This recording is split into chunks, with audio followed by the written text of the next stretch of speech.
Good morning, students. Welcome to G All India English Solution. Today we will discuss TGT practice set 35. A large portion of Wordsworth work is uninspired.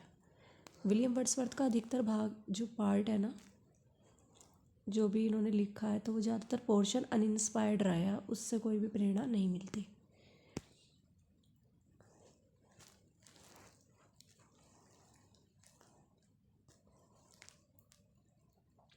Next है consider the following quotes, find the incorrect one. इनमें से incorrect को आपको find out करना है. तो to be weak is miserable, doing or suffering. कमज़ोर होना तो मिजरेबल है, दयनीय है. और डूइंग और सफरिंग, या तो कुछ काम करो या सफ़र करते रहो. तो this line has been taken from Paradise Lost. Paradise lost की लाइन है ये. नेक्स्ट है a heaven of hell, a hell of haven.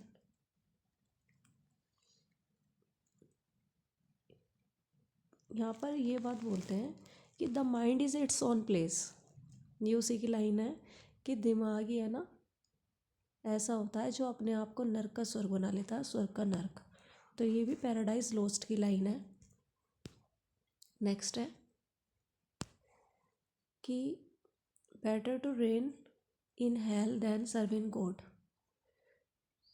Haven में, स्वर्ग में सेवा करने की अपेक्षा अच्छा है कि हेल में जाके राज्य करें, वहाँ शासन करो, वो ज़्यादा अच्छा है. तो पैराडाइज लोस्ट की सही लाइन ली गई है ये भी.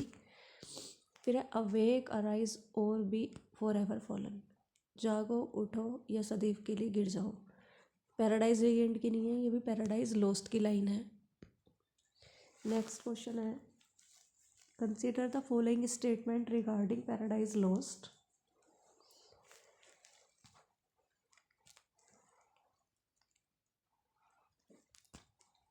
Find the correct statement. यहाँ आपको करेक्ट स्टेटमेंट फाइंड आउट करना है. तो paradise lost written during 1658 to 1665, published in 1667, Milton epic in black verse.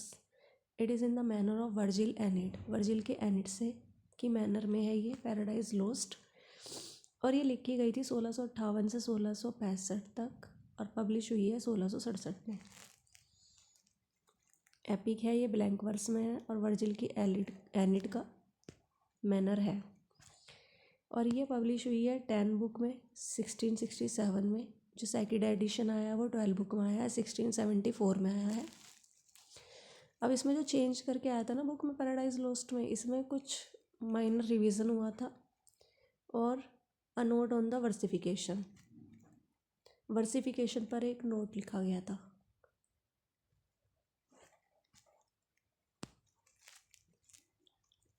और ये मनुष्य के पतन के बारे में है. एडम और ईव का लालच दिखाया गया है इसमें.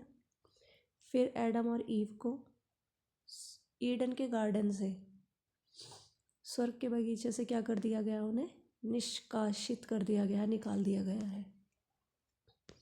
सारी सही है ये. नेक्स्ट है Samson agonist is published with paradise regained in 1671. Samson agonist he publish हुई है पैराडाइज रिगेंड के साथ 1671. ये लास्ट वर्क थे, दोनों एक साथ आए थे 1671 में. और टाइटल है, किस टाइटल के साथ, paradise regained a poem in 4 books. Paradise regained in 1671 with the title Paradise Regained, a poem in 4 books, to which is added Samson Agonist. तो ये टाइटल तो दोबारा देख लेते हैं. Paradise regained a poem in 4 books to which is added Samson Agonistes. और Milton present करते हैं इसे इंग्लिश में, जो कि प्योर ट्रेजेडी है, ग्रेविटी के साथ, गंभीरता के साथ, शांति के साथ, डिग्निटी के साथ, एंड रेस्टोरेंट, गौरव के साथ, डिग्निटी के साथ, रेस्टोरेंट. और इसमें है ना कुछ कैरेक्टरिस्टिक पाई जाती हैं, विशेषता पाई जाती है ग्रीक ट्रेजेडी की.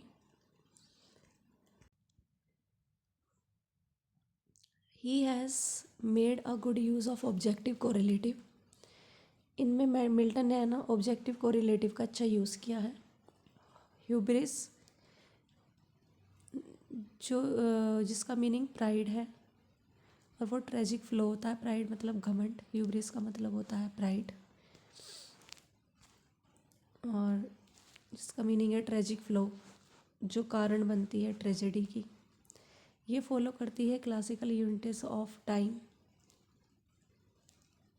प्लेस एंड एक्शन, तीनों को ही फॉलो करती है। लिखी गई है ब्लैंक वर्स में,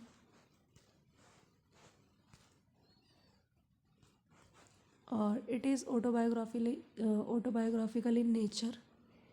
ये ऑटोबायोग्राफिकल है नेचर में। He makes a good use of chorus, chorus का इसमें बहुत अच्छा सा प्रयोग हुआ है। और ये मिल्टन का क्या है, ट्रेजिक क्लोजेट ड्रामा है।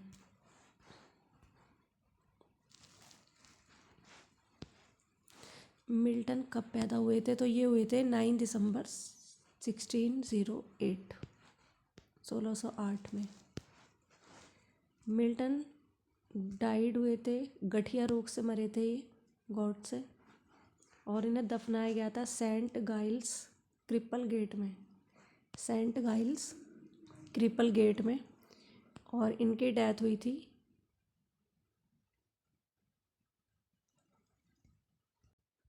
8 नवंबर 1674, 1608 में पैदा हुए थे, 1674 में इनकी डेथ हो गई थी। और 9 दिसंबर में पैदा हुए थे और 8 नवंबर में डेथ हुई है।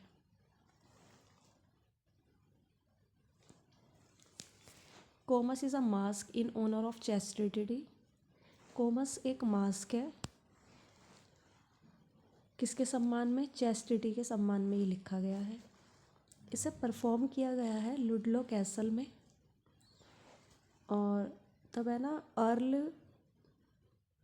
अर्ल ल्यू post as lord president of Wales in 1634। मतलब अर्ल का है ना यहाँ पर सेलिब्रेशन किया जा रहा था। कब किया गया था ये, 1634 में, लॉर्ड प्रेसिडेंट ऑफ वेल्स के रूप में, अर्ल की नई पोस्ट के लिए। तो ये सेलिब्रेशन हुआ था, तब ये लिखा गया था। किसने लिखा था ये कोमस, ये लिखा था मिल्टन ने। नेक्स्ट है nothing can exceed the energy and magnificence of the character of Satan as expressed in Paradise Lost. कोई भी है ना इतनी अच्छे से एनर्जी नहीं दिखा सकता, और ना ही मैग्निफिकेशन कैरेक्टर की, सैटर्न की, मतलब इतनी बढ़िया एनर्जी के साथ जैसे उन्होंने करा है यूज़ मिल्टन ने, ऐसा और कोई नहीं कर सकता, इस तरीके से एक्सप्रेस नहीं कर सकता जैसा पैराडाइज लॉस्ट में मिल्टन ने करा है सैटर्न को। It is a mistake to suppose that he could ever have been intended for the popular personification of evil.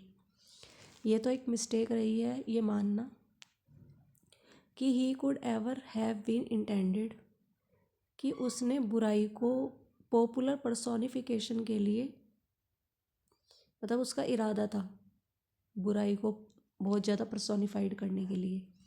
और मिल्टन का जो डेविल है ना एक मोरल बीइंग है, और वो बहुत ज़्यादा है ना सुपीरियर दिखाया है मिल्टन ने, गॉड से भी ज़्यादा। और ये किसका रिमार्क है, ये शैली का रिमार्क है डिफेंस ऑफ पोइट्री में, पीबी शैली का डिफेंस ऑफ पोइट्री में रिमार्क है ये, पैराडाइज को लेकर के। एरियोपैजिटी का ये हाईलाइट करती है फ्रीडम ऑफ द प्रेस को, फ्रीडम ऑफ द प्रेस को। मिल्टन का जो लाइफ है ना वो पीरियड टाइम था 1632 टू 1637। ये जाना जाता है Horton period, 1632 to 1637, Horton period. L Allegro, Il Penseroso, Arcades, Comus, Lycidas ये बिलोंग करती हैं हॉटन पीरियड से, the Horton period. L Allegro, Il Penseroso, Arcades, Comus, Lycidas 1637 में आई थी ये, लिसिडस। और कंपेनियन पीसेस कौन सी मिल्टन की, कंपेनियन पोएम कौन सी, तो एल एलिग्रो एंड इल पेंसेरेसो ही हैं, ये हॉटन पीरियड में लिखी गई थी। पैराडाइज लॉस्ट की 16 लाइन की जो ओपनिंग है वो उसमें एक सेंटेंस दिखाया गया है, the opening 16 lines of paradise lost comprise one sentence. फिर है it is a 3 act play by Galsworthy. Galsworthy के द्वारा ये 3 एक्ट का प्ले है। It shows the traditional conflict between the capitalist and the working class. इसमें ना संघर्ष दिखाया गया है कैपिटलिस्ट पूंजीवादी के बीच और जो मजदूर वर्ग के लोग हैं उनके बीच। चीफ प्रोटागोनिस्ट इसमें 2 हैं, इंडिविजुअल हैं वो। एक तो डेविड रॉबर्ट है और एक जॉन एंथनी है। डेविड रॉबर्ट कौन है? ये leader of the men's committee. Men's committee के कौन है? ये लीडर हैं डेविड रॉबर्ट, और जॉन एंथनी चेयरमैन है कंपनी के। और कंपनी का नाम है त्रिनार्था टीन प्लेट वर्क्स। यहाँ पे है ना एक हड़ताल चल रही है कंपनी में। कब से? दिसंबर के लास्ट से चल रही है ये। इसमें ना साइमन हार्नेस रिप्रेजेंट करता है ट्रेड यूनियन को। ट्रेड यूनियन को ये रिप्रेजेंट करता है।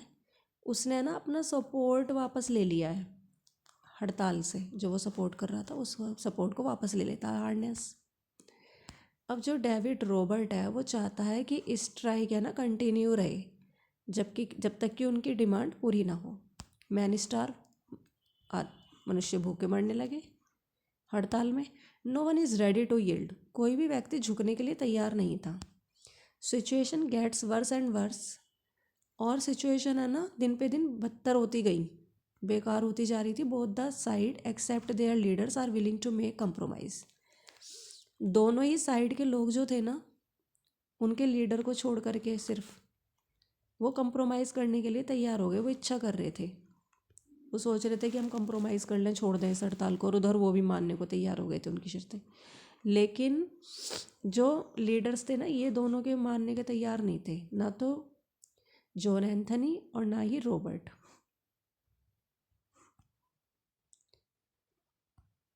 ना तो जॉन एंथनी और ना ही डेविड रॉबर्ट मानने को तैयार थे। बाकी सभी लोग मानने को तैयार हो गए थे। अब the strike cost the death of the women and the suffering of the 2 best man Robert and Anthony. अब इस स्ट्राइक ने ना इस स्ट्राइक से कीमत चुकानी पड़ी एक औरत की डेथ से। एक औरत की डेथ हो गई थी इसमें स्ट्राइक करते हुए, हड़ताल करते हुए। और जो 2 अच्छे व्यक्ति थे ना उनके दुख, उनका बहुत ज़्यादा दुख प्रकट हुआ है यहाँ पे। दुख हो गया इन्हें, बहुत ज़्यादा कष्ट मिले इन्हें। कौन कौन थे वो? रॉबर्ट थे, डेविड रॉबर्ट और John Anthony. This is the description of Galsworthy. ये गाल्सवर्दी का प्ले है, किसके बारे में है? स्ट्राइक के बारे में। 1909 अच्छे से कर लेना, ये प्ले भी बहुत इंपॉर्टेंट है। जैसे स्ट्राइक हो गया, loyalties, justice, the silver box, foresight saga, ये कई सारे 5-6 प्ले हैं, इन्हें अच्छे से कर लेना। नेक्स्ट क्वेश्चन है consider the following quotes from Galsworthy works, find out the correct one. इनमें से जो इनकरेक्ट है ना उसे फाइंड आउट करना है।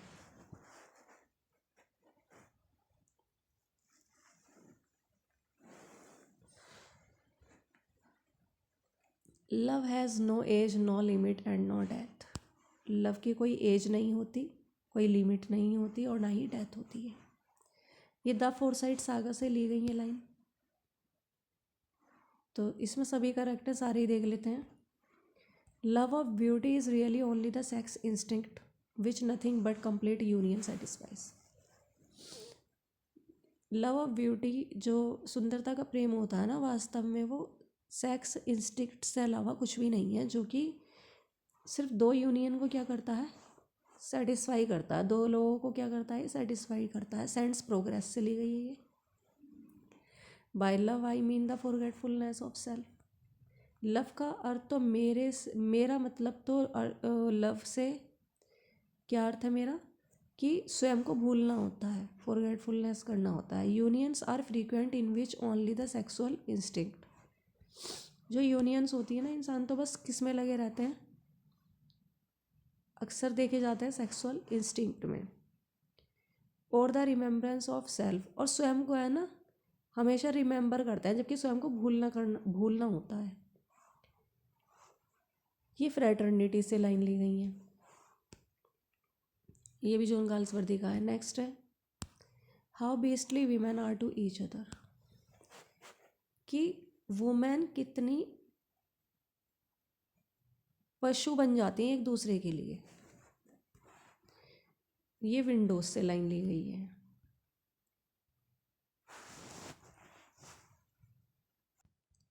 नेक्स्ट क्वेश्चन है, इसमें से करेक्ट फाइंड आउट करना है। तो we are not free agent, we are part of machine. हम फ्री एजेंट नहीं हैं, वो तो हम तो सिर्फ मशीन के भाग हैं। हमारा बिजनेस तो सिर्फ कंपनी के प्रॉफिट को देखता है कि वो प्रॉफिट कितना कमा रही है। तो ये वैंकलिन ने कहा है स्ट्राइफ में। सभी करेक्ट हैं, सारे ही देख लेते हैं। किसने कहा है? वैंकलिन ने, स्ट्राइफ में। फिर the law is what it is a majestic edifice. लो क्या है? सिर्फ क्या है? एक मैजेस्टिक एडिफाइस है, एक शानदार इमारत है जो कि हम सभी को शेल्टर देती है, शरण देती है, और उसका प्रत्येक पत्थर है ना एक दूसरे पर क्या है? टिका हुआ है। ये जज कह रहा है जस्टिस पर, जस्टिस प्ले में बोल रहा है जज कि लो सिर्फ एक क्या है? एक एडिफाइस है, मैजेस्टिक एडिफाइस। जज ने कहा है जस्टिस में।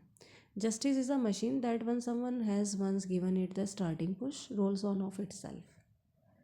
कि जस्टिस तो एक मशीन है, जब कोई एक बार उसे पुश करता है ना स्टार्टिंग पुश, तो वो सिर्फ रोल करती रहती है। तो ये फ्रोम ने कहा है, जो कि काउंसल है for the defence in justice. Justice में डिफेंस के लिए काउंसिल हैं ये from, Hector from the council for the defence in justice. Next है the class conscious prejudice of an old English baronet family against the marriage between the eldest son of the family and the serving maid is the theme of। तो यह the eldest son की line है। यहाँ पर है ना class conscious prejudice दिखाया गया है, पक्षपात एक इंग्लिश बैरोनेट फैमिली का। किसके खिलाफ? शादी के खिलाफ, कि उनके परिवार का जो बड़ा बेटा था उसकी शादी के वो अगेंस्ट होते हैं उसकी, और एक वो अपनी मतलब एक मेड से शादी करता है, अपनी जो मेड थी उनकी, तो उससे ही शादी करना चाहता है वो। तो उसके अगेंस्ट बैरोनेट फैमिली होती है, क्लास कॉन्शियस प्रेजुडिस की भावना के कारण अगेंस्ट होते हैं उनकी शादी के। तो ये द एल्डेस्ट सन से ली गई हैं लाइन है। In the play Joy a girl who is senior by 3 loves Joy of 17 name the girl. तो डिक मर्टन।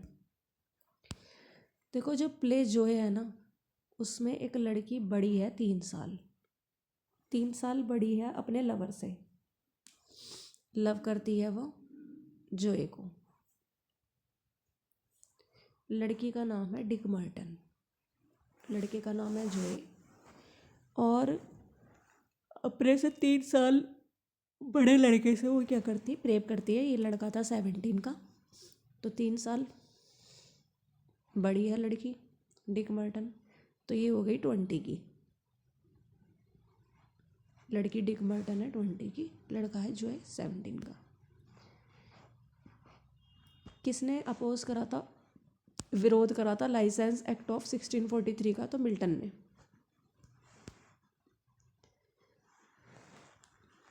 नेक्स्ट क्वेश्चन है, in this play there is conflict between the, रह गए बस 2 ही क्वेश्चन बचे हैं इसमें। Between the establish aristocracy and the loud uncultured new rich manufacturing class of London society. Hillcrist and Hornblower represent aristocracy and poverty respectively, which plays it the skin game। इस play में है ना conflict दिखाया गया है old established aristocracy के बीच, uncultured है जो कि अच्छे है। एक तो दिखाया गया है ओल्ड इस्टेब्लिश्ड एरिस्टोक्रेसी, मतलब नए नए अमीर और पुराने अमीर, इसके बारे में दिखाया गया है। हिलक्राइस्ट एंड हॉर्नब्लोअर रिप्रेजेंट करते हैं एरिस्टोक्रेसी एंड पॉवर्टी रेस्पेक्टिवली। हिलक्राइस्ट तो रिप्रेजेंट करते हैं एरिस्टोक्रेसी को, और हॉर्न ब्लोअर करते हैं पॉवर्टी को, गरीबी को। ये स्किन गेम में दिखाई गई हैं।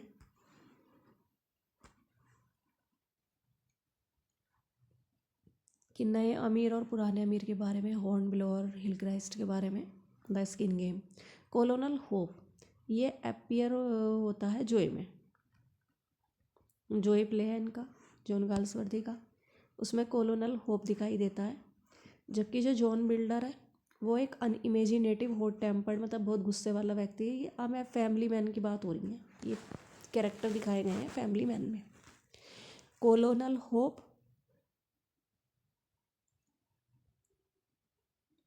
और John Builder. Colonel Hope appears in Joy, Joy में है ये। और जबकि सॉरी, ये प्ले में नहीं है, प्ले का नाम नहीं है जोए, मतलब कोलोनल होप है, होप तो है ना, अपीयर हुए हैं जोए में बिल्कुल। जबकि जो जॉन बिल्डर है, अच्छा ठीक है, ये कोलोनल होप है ना, जोए प्ले में है ये। और जबकि जो जॉन बिल्डर है एक अनइमेजिनेटिव, हॉट टेम्पर्ड मैन, और ये अपीयर हुआ है फैमिली मैन में। Thanks for watching this video. Please like, subscribe and share.